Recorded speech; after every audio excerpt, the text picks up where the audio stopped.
Manusia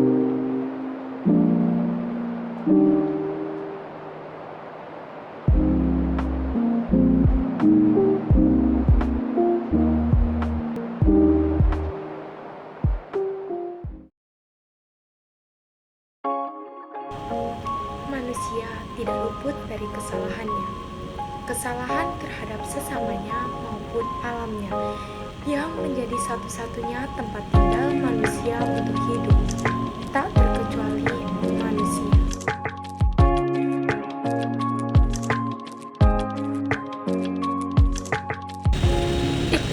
Bertanah air satu, tanah air Indonesia adalah suatu pernyataan yang tidak hanya mengikat seluruh rakyat Indonesia pada suatu identitas nasional, tetapi juga mengandung makna yang mendalam tentang perserikatan kita pada tanah air yang kaya akan keanekaragaman. Tanah air Indonesia takkan hanya sebuah wilayah yang berbenteng dari Sabang sampai Merauke, namun juga memiliki unsur air yang sangat vital dalam membentuk jati diri bangsa ini. Oleh karena itu, penting untuk mengulas secara mendalam tentang peran unsur air tanah air ini selama dalam integrasi negara kepulauan terbesar di dunia ini.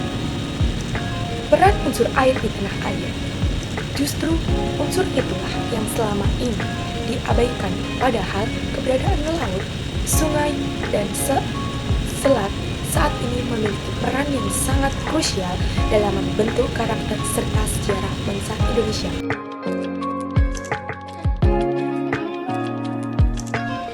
Pengabdian terhadap unsur air ini mengarah pada kelalaian terhadap kenyataan bahwa Indonesia telah ditakdirkan untuk hidup dan semestinya berpenghidupan sebesar-besarnya dari sumber daya laut yang melimpah.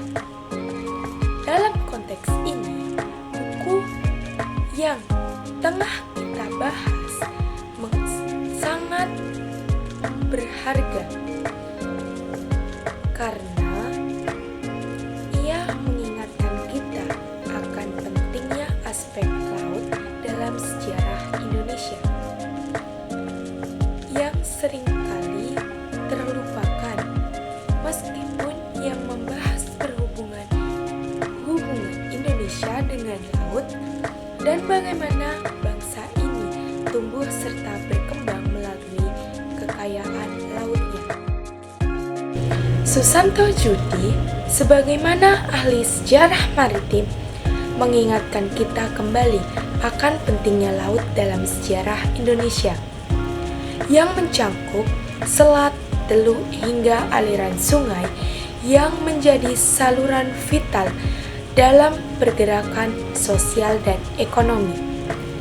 Ia berpendapat bahwa nasionalisme, laut, dan sejarah bagi sejarah bukan hanya tentang masa lalu, tetapi juga tentang bagaimana kita memahami dan memaknai warisan itu untuk membangun masa depan.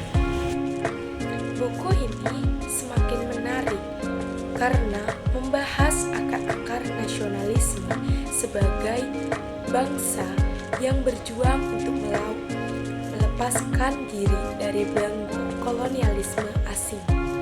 Selain itu, buku ini juga mengangkat persoalan-persoalan pasca kemerdekaan yang mana masih relevan terhadap hingga saat ini. Secara keseluruhan, buku ini memperlibatkan salah satu ciri penting dari sejarah sebagai ilmu, yaitu kemampuannya untuk melayani aspek subjektif suatu bangsa. Sejarah memberikan ruang bagi kita untuk memaknai pengalaman masa lalu, menafsirkan dalam konteks masa kini, dan menggunakan pemahaman tersebut untuk memproyeksikan masa depan yang lebih baik.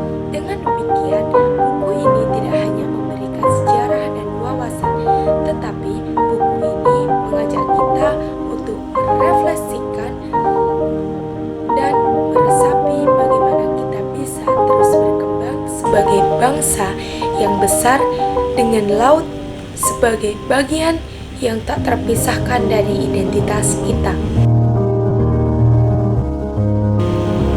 Indonesia sebagai negara kepulauan memiliki potensi sumber daya alam yang sangat kaya, baik dari laut maupun daratannya.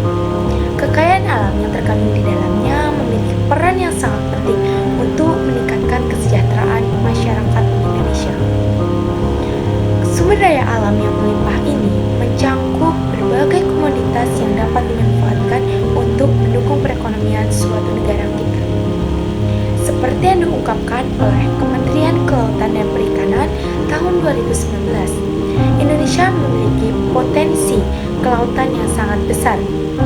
Laut Indonesia mencangkup 2/3 dari total luas wilayah negara, dengan total luas mencapai 5,8 juta kilometer persegi. Selain itu, Indonesia juga terdiri kurang lebih dari 17.000 pulau terbesar yang tersebar di seluruh Nusantara, serta memiliki garis pantai sepanjang 81.000 km. Semua elemen ini menyimpan kekayaan yang luar biasa, mulai dari hasil laut seperti ikan, sumber daya perikanan, dan lainnya, hingga mineral dan energi yang ada di dalam perut laut. Potensi alam ini, jika dikelola dengan baik, dapat menjadi pilar utama untuk kemajuan perekonomian dan peningkatan taraf hidup masyarakat Indonesia. Berbagai jenis biota laut yang ada di Indonesia dan manfaatnya. Jadi, di Indonesia ini memiliki banyak akan keanekaragaman biota laut. Salah satunya yaitu rumput laut. Rumput laut kaya akan vitamin dan mineral serta serat yang mendukung kesehatan pencernaan, kekebalan tubuh, dan menurunkan berat badan. Selain itu juga, rumput laut juga mengandung bioaktif yang bermanfaat sebagai antibakteri, antivirus, dan juga anti kanker. Yang kedua, ada tripang. Tripang juga dikenal sebagai sehat cucuber, berarti kolagen tinggi yang baik untuk kesehatan kulit, persendian, dan tulang. Selain itu, tripang juga mengandung bioaktif yang membantu mengurangi peradangan dan nyeri. Yang ketiga, yaitu ada mikroalga seperti spirulina dan Troglodyte, terkenal akan mengandung protein, vitamin, dan mineral, dan antioksidannya juga membantu kesehatan tubuh secara keseluruhan. Mikroalga juga mampu meningkatkan stamina, fungsi otak, serta membantu menurunkan kadar kolesterol. Permasalahan biota laut saat ini semakin kompleks dengan beberapa faktor yang mempengaruhi keseimbangan ekosistem laut. Apa sih dan bagaimana sih cara kita untuk membantu mengatasi permasalahan-permasalahan pada biota laut saat ini? Yang pertama yaitu pengurangan populasi atau polusi pada laut. Penerapan kebijakan yang lebih ketat terhadap pembuangan limbah industri seperti sampah plastik dan polusi kimia di laut. Yang kedua ada perlindungan terumbu karang, menetapkan kawasan konversi laut dan zona perlindungan terumbu karang. Yang ketiga adalah pengelolaan ikan yang berkelanjutan, di mana penerapan prinsip perikanan berkelanjutan dengan pembatasan kuota penampakan ikan atau penangkapan ikan. Yang keempat yaitu perlindungan dan restorasi ekosistem mangrove, di mana mangrove sangat penting untuk habitat dan jenis spesiesnya laut.